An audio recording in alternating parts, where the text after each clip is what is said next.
नमस्ते। आज हम पढ़ेंगे प्रेसिडेंट की पावर एंड फंक्शंस के बारे में। तो प्रेसिडेंट की क्या-क्या पावर है, वो क्या-क्या कर सकते हैं, किस टाइप की पावर है, यही हम जानेंगे। तो उसकी पावर को कुछ हिस्सों में बाँटा जा सकता है। पहला है एग्जीक्यूटिव पावर,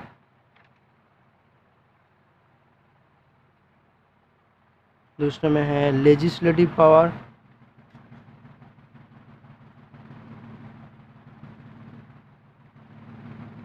जुडिशियल पावर,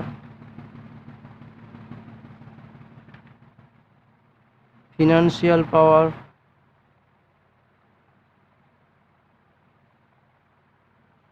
पाँच में है डिप्लोमेटिक पावर,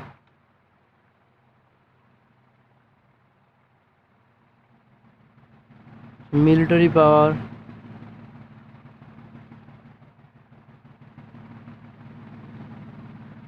सबसे इम्पोर्टेंट भी है ये इमरजेंसी पावर,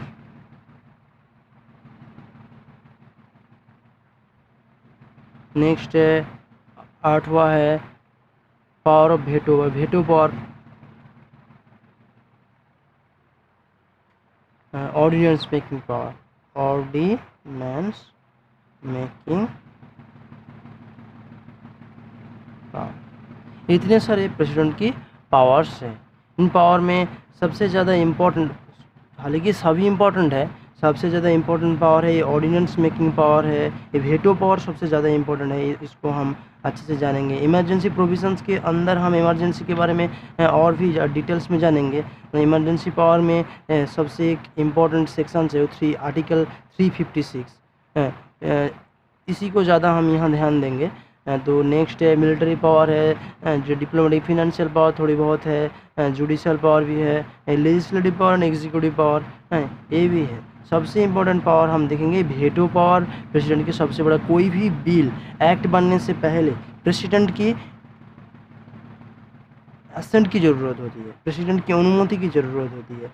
तो उस असेंट की, उस एग्रीनेंस की जो पावर है उसे वेटो पावर कहते हैं। प्रेसिडेंट चाहे तो उस बिल को रिकंसिडरेशन के लिए भेज सकते हैं, उसे एग्री हो सकते हैं, नहीं भी एग्री हो सकते हैं, असेंट दे भी सकते हैं, नहीं दे सकते। इसी की वजह से वो बिल एंड भी हो सकता है, लैप्स मैंने पड़े भी रह सकते हैं।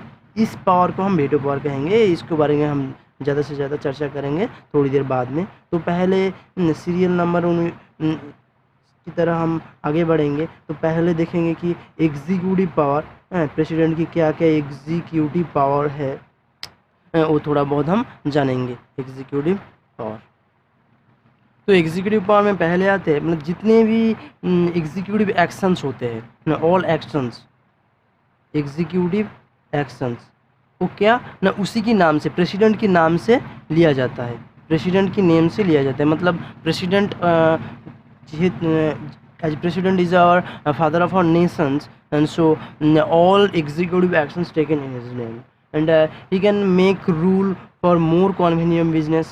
मतलब सेंटर की जो बिजनेस पॉलिसी है डिफरेंट, वो क्या उसको मोर कन्वीनियंट बनाने के लिए जो रूल्स है, जो रेगुलेशंस है, रूल्स है बिजनेस के लिए, वो कर सकते हैं। वो क्या कर सकते हैं, वो किसे अपॉइंट करते हैं, प्राइम मिनिस्टर को। मेजोरिटी जो पार्टी है, मेजोरिटी पार्टी की जो हेड है, head of the majority party, major party की जो हेड है मतलब चेयरपर्सन है, उसको क्या करते हैं ना प्राइम मिनिस्टर के तरह के नियम करते हैं। उसके सिवा क्या उस प्राइम मिनिस्टर की कॉन्सिडरेशन के हिसाब से मुताबिक वो क्या करते हैं, अदर जो मिनिस्टर्स होते हैं उस मिनिस्टर्स को वो अपॉइंट करते हैं। वो क्या करते हैं, attorney general of India, attorney general of India उसे अपॉइंट करते हैं। कैग को, controller and auditor general of India, उसे करते हैं। Commission elections commission, chief elections commission of India, उसे भी नियम करते हैं। विभिन्न सारे जो यूपीएससी के जो चेयरमैन होते हैं, यूपीएससी के जो चेयरमैन है उन सारे को कौन नियम करता है, जो प्रेसिडेंट नियम करता है। और प्रेसिडेंट क्या करते हैं, अपॉइंट करते हैं जो सारे हमारे शेड्यूल्ड एंड बैकवर्ड क्लासेस है, उन सारे जो पैनल्स है, उन पैनल के जो मेंबर्स है, इसका मतलब है ST SC ओबीसी, इन सारे मेंबर की जो पैनल की जो हेड है उनको कौन अपॉइंट करता है? प्रेसिडेंट अपॉइंट करते हैं। इसके साथ साथ वो क्या कर सकते हैं? जो इंटर स्टेट मतलब दो जो स्टेट है, इंटर स्टेट जो काउंसिल्स है, काउंसिल वो उसके लिए वो अपॉइंट कर सकते हैं। वो डायरेक्टली क्या करते हैं ना, यूनियन टेरिटरी जो है, यूटी जो है, यूटी यूनियन टेरिटरी को कौन ना प्रेसिडेंट डायरेक्टली क्या करते हैं? हैंडल करते हैं, उसको डायरेक्टली कंट्रोल करते हैं यूनियन टेरिटरी को प्रेसिडेंट। ये सारे है एग्जीक्यूटिव पावर ऑफ और प्रेसिडेंट। तो क्या पहले हमारा पढ़ा, all executive actions is taken in his name, rule of business for more convenient business of center, and he appoint prime minister, the leader of the majority party, and attorney general of India, he appoint comptroller auditor general of India, chief elections commissions and union public service commissions, इसके सारे जो members है, and ST SC OBC different inter state जो councils है, उन सारे चीज़ों की जो मेंबर्स हैं उनको कौन नियोग करता है? ना प्रेसिडेंट नियोग करता है। इसके सिवा क्या है ना, यूनियन जो टेरिटरीज है, यूनियन टेरिटरीज को डायरेक्ट रूल करता है प्रेसिडेंट उसके ऊपर, मतलब जार सारे एग्जीक्यूटिव एंड लेजिस्लेटिव एंड सारे पावर्स किसके ऊपर वेस्टेड है? प्रेसिडेंट के ऊपर। उसी की हिसाब से ये सारे यूनियन टेरिटरी चलते हैं। हम क्या देखेंगे? जो लेजिस्लेटिव पावर, जो प्रेसिडेंट है, प्रेसिडेंट की जो क्या क्या लेजिस्लेटिव पावर है वो हम देखेंगे। तो लेजिस्लेटिव पावर मतलब जो पार्लियामेंट है, उस पार्लियामेंट के अंदर प्रेसिडेंट क्या क्या कर सकते हैं। जो पार्लियामेंट अंदर जो पार्लियामेंट की जो पहला सेशन है, या फिर पार्लियामेंट को कब डिसॉल्व करना है, कब सेशन को बुलाना है, ये सारे चीज़ कौन करते हैं? ना प्रेसिडेंट करते हैं। तो पार्लियामेंट की अगर जॉइंट सीटिंग हो, सो मान लिया जो कौन किसी बिल पे डेडलॉक सिचुएशंस आ गई है, तो राज्यसभा भी एग्री नहीं हो रहा है, लोकसभा भी एग्री नहीं कर रहा है, मगर उस बिल को पास कराना है, तो क्या जो जॉइंट सीटिंग होता है, जॉइंट सीटिंग के लिए क्या करता है? पार्लियामेंट की जॉइंट सीटिंग को प्रेसिडेंट कॉल करते हैं, प्रेसिडेंट जॉइंट सीटिंग के लिए कॉल करते हैं, जिसकी वजह से जो डेडलॉक्स है, डेडलॉक्स रिजॉल्व हो जाए और बिल पास हो जाए। तो पार्लियामेंट की जो एड्रेस, वो एड्रेस स्पीच देते हैं, जो पहला नया इलेक्शंस हुआ है, जो पहला जो सेशंस होगा, उस सेशंस में चाहे तो उसकी जो कमेंसमेंट है पहला, तो वहाँ पे वो कुछ कह सकते हैं। अगर कुछ बिल में कुछ कंसिडरेशंस करना हो, कंसिडरेशंस के लिए तो क्या कर सकते हैं? जो पार्लियामेंट की जो कमेटी है, कमेटी को कह सकते हैं, या फिर पार्लियामेंट को प्राइम मिनिस्टर के थ्रू कह सकते हैं कि ये बिल पड़ा है, इसको कंसिडर कीजिए, या फिर इस बिल में इस सुधार को ले आना पड़ेगा। इन सारे चीज़ों को कौन करता है? प्रेसिडेंट करता है। इसके साथ साथ जो पार्लियामेंट है, तो उसका लोकसभा है, लोकसभा में जो स्पीकर है, स्पीकर को कौन नियोग करता है? स्पीकर को प्रेसिडेंट नियोग करता है, या फिर डेप्यूटी स्पीकर को प्रेसिडेंट नियोग करता है। इसके बाद कौन है ना, जो राज्यसभा है, राज्यसभा में जो चेयरमैन है, चेयरमैन प्रेसिडेंट की या फिर डिप्यूटी चेयरमैन प्रेसिडेंट की तरह से नियोग होता है। प्रेसिडेंट नियोग करते हैं, अपॉइंट करते हैं, प्रेसिडेंट अपॉइंट करते हैं उन लोगों को, प्रेसिडेंट अपॉइंट करते हैं। इसके साथ साथ प्रेसिडेंट क्या करते हैं? 12 लोगों को राज्यसभा में नॉमिनेट करते हैं। क्या? 12 लोगों को नॉमिनेट करता है, इसमें ना राज्यसभा में। कौन सी लोग? जो स्पेशल पर्पस क्या वो हो सकते हैं लिटरेचर, साइंस या आर्ट या सोशल सर्विस में स्पेशल एक्सपर्ट हो, उन सारे एक्सपर्ट को यहाँ राज्यसभा में वो नॉमिनेट करते हैं। Also he nominate 2 member of Anglo Indian community. तो एंग्लो इंडियन जो कम्युनिटी है, एंग्लो इंडियन कम्युनिटी में वो 2 मेंबर्स को नॉमिनेट करते हैं। तो एंग्लो इंडियन कम्युनिटी में 2 मेंबर को नॉमिनेशन करना किस पावर के अंदर आते हैं? लेजिस्लेटिव पावर के अंदर आते हैं। He also decide disqualifications of MP in certain types of cases. तो क्या कर सकते हैं ना, अगर कोई एमपीज़ है उसको डिस्क्वालीफाई, उसकी जो इलेक्शंस है या फिर और कुछ जो डिस्क्वालिफिकेशंस के लिए वो इलेक्शंस कमीशन के साथ बात करता है, उसे अगर उसकी डिस्क्वालिफिकेशंस सेटिस्फैक्टरी है तो उसे डिस्क्वालीफाई किया जाता है। इसके साथ साथ ना, अगर कोई मानी बिल है तो लोकसभा में कोई मानी बिल अगर एंटर हो रहा है या फिर कोई भी फिनंशियल बिल, उसकी प्रेसिडेंट की प्रायोर परमिशन के छोड़ के कोई भी मानी बिल या कोई भी फिनंशियल बिल नहीं एंटर कर सकते हैं। लोकसभा में हम एंटर नहीं कर सकते हैं। वो इस बिल के बारे में हम अभी देखेंगे ज़्यादा से। ये बिल अगर एंटर हुआ, उस बिल को वो कैसे एसेंट दे सकते हैं, एसेंट नहीं दे सकते हैं, कौन सा बिल को रिटर्न कर सकते हैं, कौन सा बिल को नहीं रिटर्न कर सकते हैं। तो पहले देखेंगे, अगर एक बिल पास हो गया, क्या हो गया ना, पास हो गया, बोथ हाउस ने एक बिल को पास कर दिया, तो ये बिल कहाँ जाएगा ना, डायरेक्ट प्रेसिडेंट के पास जाएगा। प्रेसिडेंट के पास जाएगा किस लिए ना, एसेंट के लिए। प्रेसिडेंट के पास एसेंट के लिए जाएगा, जो प्रेसिडेंट साहब एसेंट दीजिए, इस बिल तो पास हो गया है। तो प्रेसिडेंट क्या कर सकते हैं, तो president directly can give assent, जो मतलब जाओ ये बिल को हम एसेंट दे दिया तो पास हो गया, तो ये एक्ट बन जाएगा। जब भी ये बिल पास हो गया तो ये एक्ट बन जाता है। नेक्स्ट क्या कर सकते हैं ना, नहीं जी इस बिल में कोई गड़बड़ है या फिर इस बिल को विदहोल्ड कर लेते हैं ना, एसेंट नहीं, मतलब राष्ट्रपति राजी नहीं है, नहीं ये बिल पास नहीं होगा, तो वो क्या कर सकते हैं, विदहोल्ड कर सकते हैं एसेंट को, मतलब विदहोल्ड एसेंट। तो ये बिल लैप्स हो जाएगा, मतलब ये बिल पास नहीं होगा, ये बिल पास नहीं हुआ, प्रेसिडेंट की एसेंट नहीं मिला तो एक्ट नहीं बनेगा। तो तीसरा क्या कर सकते हो, रिटर्न कर सकते हैं सुधार के लिए, कुछ सुधार, ये इस बिल में थोड़ा दिक्कत है, आप लोग इसे सुधार कीजिए, रिकॉन्सिडर करने के लिए भेज देते हैं।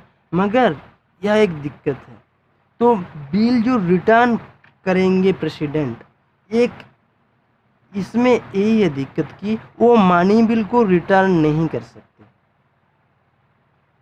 मानी बिल को रिटर्न नहीं कर सकते इसीलिए क्योंकि मानी बिल लोकसभा में या इंटर इसी वजह से होता है कि प्रेसिडेंट उसको एसेंट दिया है पहले, तो प्रेसिडेंट की प्रायोर परमिशन के सिवाय मानी bill can not be introduce in the Lok Sabha, so he can not return the मानी bill.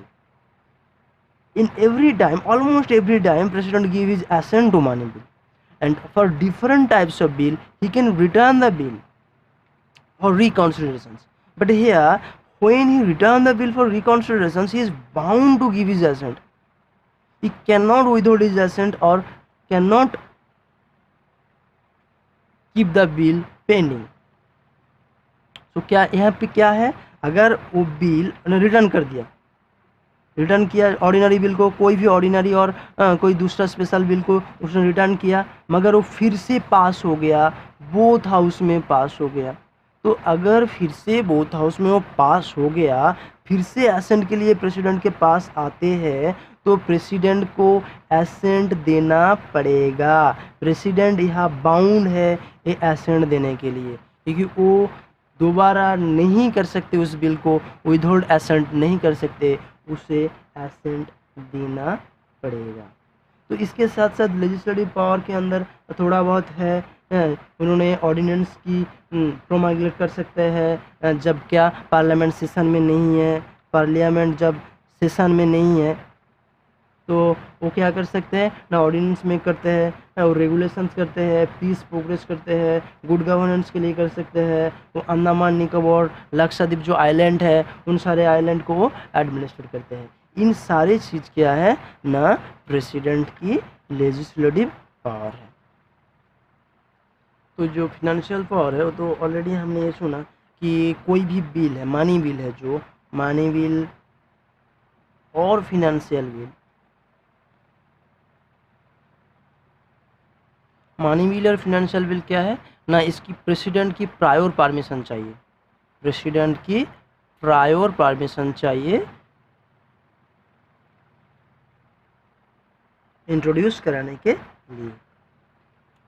And causes to be laid before the parliament for annual financial statement. तो साल भर में कितना बजट होगा, क्या खर्चे होंगे, इन सारे चीज़ पार्लियामेंट के बिफोर करना है, ये प्रेसिडेंट की अनुमति चाहिए। जो ग्रांट डिफरेंट स्टेट के लिए जो ग्रांट इशू होता है, वो ग्रांट की जो इशू, वो प्रेसिडेंट की परमिशन के बिना कोई भी ग्रांट इशू नहीं हो सकता है। मतलब प्रेसिडेंट की परमिशन चाहिए, उसके बाद ही ग्रांट इशू कर सकते हैं। तो he can make advance out consolidated fund of India. मतलब कंसोलिडेटेड फंड ऑफ इंडिया से अगर कोई ज़रूरी पैसा चाहिए तो वो वहाँ से पैसा निकल सकता है। तो वो इसके साथ साथ एक कॉन्स्टिट्यूट फिनेंस कमीशंस, जो फिनेंस कमीशन है उसको वो कॉन्स्टिट्यूट करते हैं। फिनेंस कमीशन है उसको कॉन्स्टिट्यूट कौन करता है? प्रेसिडेंट करते हैं। ये सारे छोटे छोटे चीज़ है जो प्रेसिडेंट की फिनेंशियल पावर्स है। इसके बाद हम देखेंगे जो थोड़ी बहुत जुडिशियल पावर भी है प्रेसिडेंट की, जुडिशियल पावर।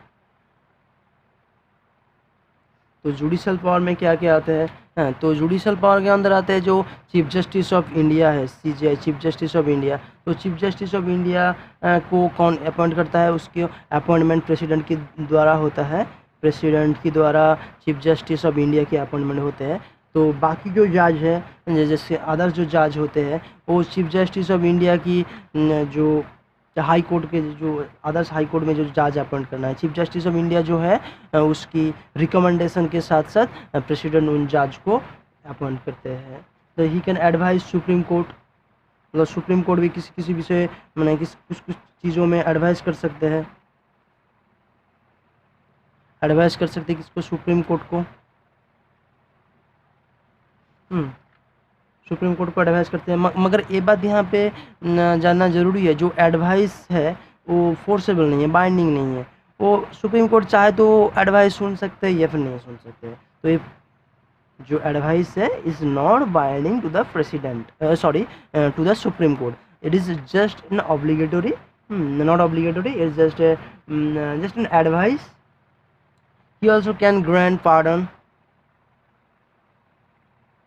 उसको क्षमा कर सकते हैं, पार्डन कर सकते हैं, रिप्राइव कर सकते हैं, रिस्पेक्ट कर सकते हैं, रिमिशंस कर सकते हैं। तो किसी को कुछ पनिशमेंट दिया गया है,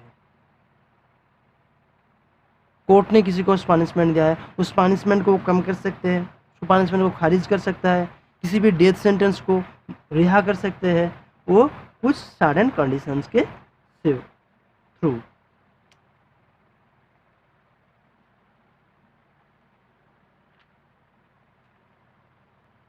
इसके बाद में देखेंगे हम डिप्लोमेटिक पावर देखेंगे।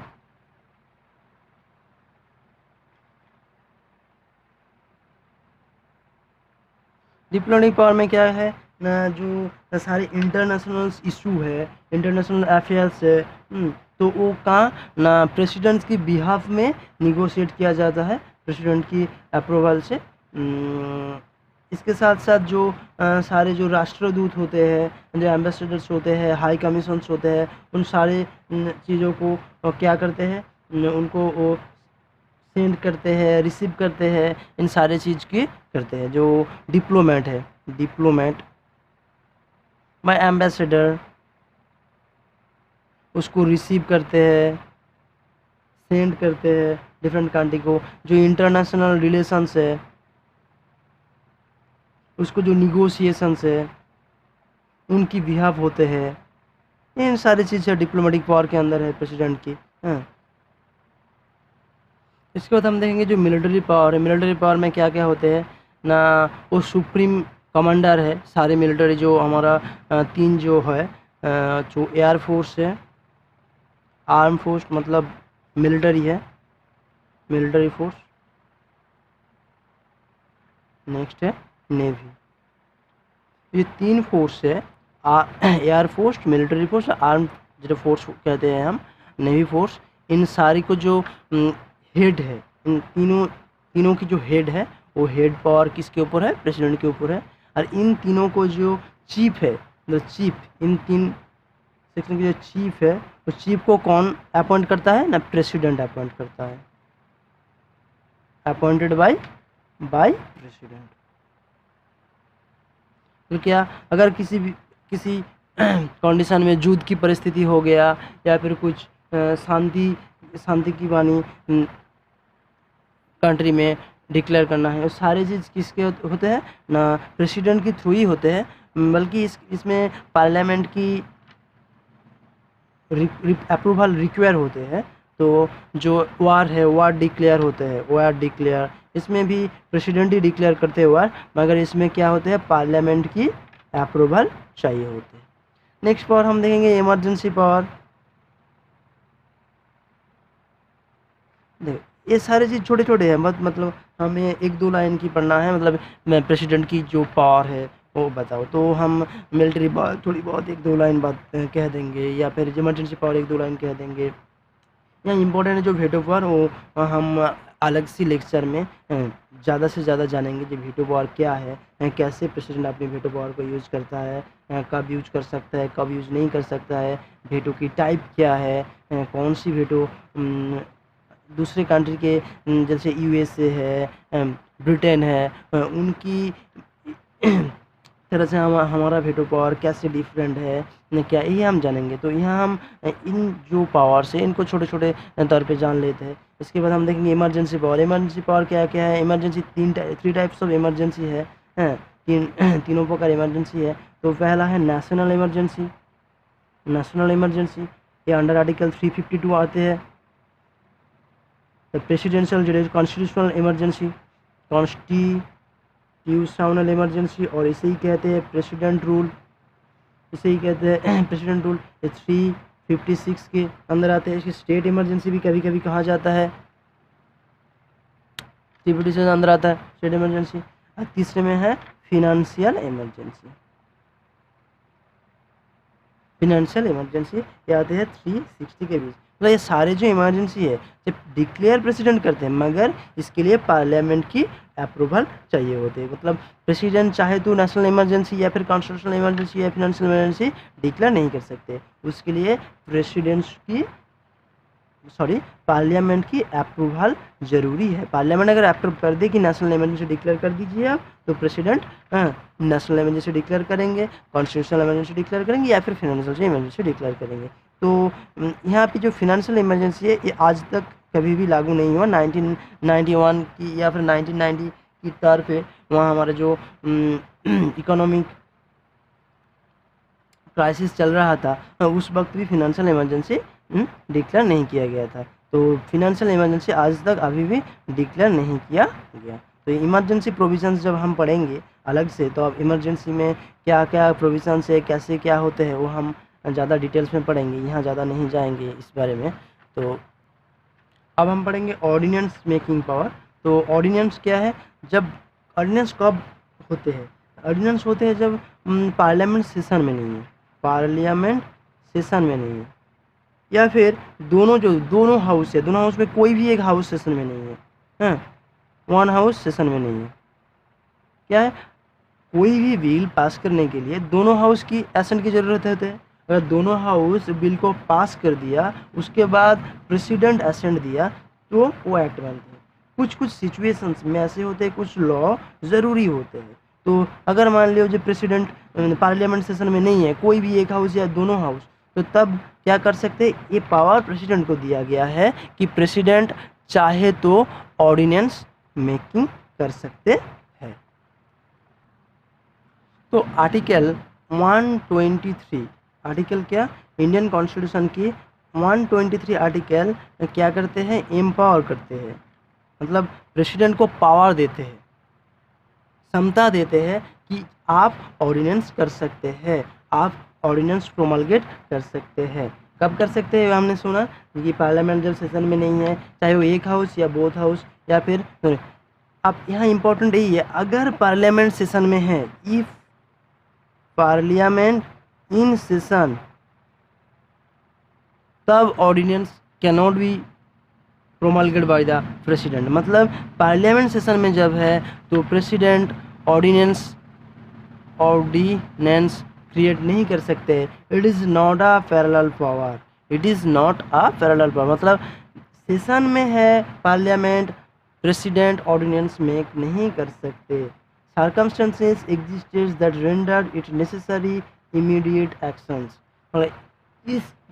इसका मतलब यही है कि जब कोई सिचुएशंस ऐसा आ जाते हैं ऑर्डिनेंस के लिए, तब भी प्रेसिडेंट ऑर्डिनेंस मेक कर सकते हैं, चाहे नहीं उसकी मन मर्जी जब चाहे मतलब लग रहा था ये ऑर्डिनेंस कर दीजिए है, मतलब ऐसा नहीं कर सकते। वो कुछ सर्कमस्टेंसेस होना चाहिए हैं, तब जाके वो ऑर्डिनेंस कर सकते हैं। वो जो ऑर्डिनेंस उन्होंने प्रोमलगेट किया वो हम कोर्ट में क्या कर सकते हैं, क्वेश्चंस कर सकते हैं। मतलब can we questions in court, मतलब कोर्ट में हम ये क्वेश्चन कर सकते हैं क्या ये मैलाडिफाइड है या ये सही है या गलत है। मतलब प्रेसिडेंट चाहे तो अपनी मनमर्जी नहीं कर सकते हैं यहाँ, चाहे वो ऑर्डिनेंस कर सकते हैं या नहीं कर सकते हैं, वो डिपेंड करता है सिचुएशंस के ऊपर या फिर पार्लियामेंट सेशन में है या नहीं है। अगर वो ऑर्डिनेंस कर भी दिया चाहे तो वो कोर्ट में क्वेश्चंस किया भी जा सकता है कि वो सही है या गलत है। इसके बाद जो है पार्डोनिंग पावर, जो प्रेसिडेंट की जो पार्डोनिंग पावर है वो हम थोड़ा देखेंगे कि आर्टिकल 72 प्रेसिडेंट को ये क्षमता देते हैं to grant pardon for an offence. किस ऑफेंस के लिए, ना ऑफेंस के लिए क्या क्या, ना यूनियन लॉ के लिए। अगर कोई यूनियन की जो लॉ है उसके अगेंस्ट ऑफेंस करते हैं तो प्रेसिडेंट चाहे तो कर सकते हैं। कोर्ट मार्शियल की वजह से उसे कोई सज़ा मिला है, किसी को डेथ सेंटेंस मिला है, इन सारे चीज़ों में वो चाहे तो उनको पार्डन दे सकते हैं। पार्डन का मतलब रिमूव बोथ द सेंटेंस, चाहे वो दोनों को रिमूव कर सकते हैं। ये पार्डनिंग पावर गवर्नर की भी है, तो गवर्नर के भी पार्डनिंग पावर है। तो जो गवर्नर की पार्डनिंग पावर वो प्रेसिडेंट से थोड़ा कम है। तो जब हम स्टेट गवर्नमेंट पढ़ेंगे, जो वहाँ गवर्नर पढ़ेंगे पोर्शंस, वहाँ हम कंपेयर करके पढ़ेंगे जो प्रेसिडेंट है या जो गवर्नर है उनकी पार्डनिंग पावर किसके ज़्यादा है किससे कम है, तो कब के कौन सी प्लेस में प्रेसिडेंट पार्डन कर सकते हैं, गवर्नर पार्डन नहीं कर सकते, इन सारे चीज़ को हम वहाँ कंपेयर करके पढ़ेंगे। तो आज के लिए यहीं तक। तो हम नेक्स्ट लेक्चर में वेटो पावर पढ़ेंगे। नेक्स्ट लेक्चर में क्या पढ़ेंगे, वेटो पावर। जो प्रेसिडेंट की वेटो पावर हमने छोड़ दिया था तो वो डिटेल में पढ़ने के लिए हम वो दूसरा लेक्चर बनाएंगे। तो प्रेसिडेंट की वेटो पावर क्या है, वो कैसे उस वेटो पावर को इस्तेमाल करते हैं, वो हम दूसरे लेक्चर में देखेंगे। Thank you.